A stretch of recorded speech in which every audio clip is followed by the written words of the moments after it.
일정한 나이가 되면 임금을 깎고 고용을 보장하는 이른바 임금 피크제가 위법하다라는 대법원의 첫 판단이 나왔습니다. 재판부는 임금 피크제 도입 목적의 타당성과 노동자들이 받는 불이익의 정도 등 여러 사정을 종합적으로 판단해야 한다는 기준을 내놨는데요. 임금 피크제 적용하고 있는 국내 다른 기업들에도 적지 않은 파장이 예상됩니다. 취재 기자 연결합니다. 한동훈 기자. 네, 대법원입니다. 네, 임금 피크제 효력에 대한 대법원의 기준이 처음 나온 거죠?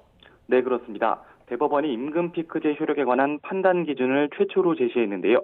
대법은 오늘 퇴직한 연구원 A씨가 한국전자기술연구원을 상대로 낸 임금 피크제 관련 소송에서 A씨 손을 들어준 원심을 확정했습니다.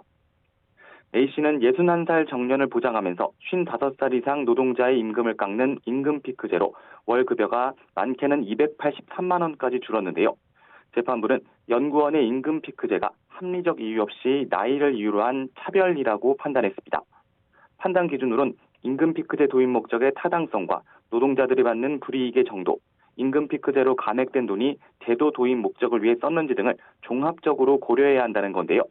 임금 피크제 때문에 A씨가 임금이 일시에 대폭 하락하는 불이익을 입었고 제도 실행 전후로 A씨 업무 내용에 차이가 있다고 보기 어려운 점 등을 비춰보면 나이 차별에 합리적 이유가 없다고 강조했습니다. 앞선 1, 2심 재판부 역시 55살 이상 직원들을 합리적 이유 없이 나이로 차별해 무효라며 A씨 손을 들어줬습니다. A씨는 임금 피크제 시행으로 불이익을 봤다며 지난 2014년 소송을 냈는데 오늘 대법원 판결로 삭감된 임금 1억 3,700만 원을 받게 될 것으로 보입니다.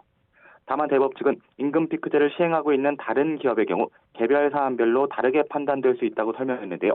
임금 피크제 도입 목적의 정당성과 필요성, 적정성 등에 따라 효력 인정 여부가 달라질 수 있다는 여지가 남아있다는 겁니다. 임금 피크제는 2000년대 들어 청년 일자리를 확대해 세대 상생을 촉진한다는 취지로 공공부문을 중심으로 도입되는데요. 2016년 기준 300인 이상 기업 가운데 임금 피크제를 도입한 곳은 절반에 가까운 46%입니다. 임금 피크제에 대한 첫 대법 판결이 나온 만큼 임금 피크제를 도입한 이들 기업에도 적지 않은 영향을 미칠 것으로 전망됩니다.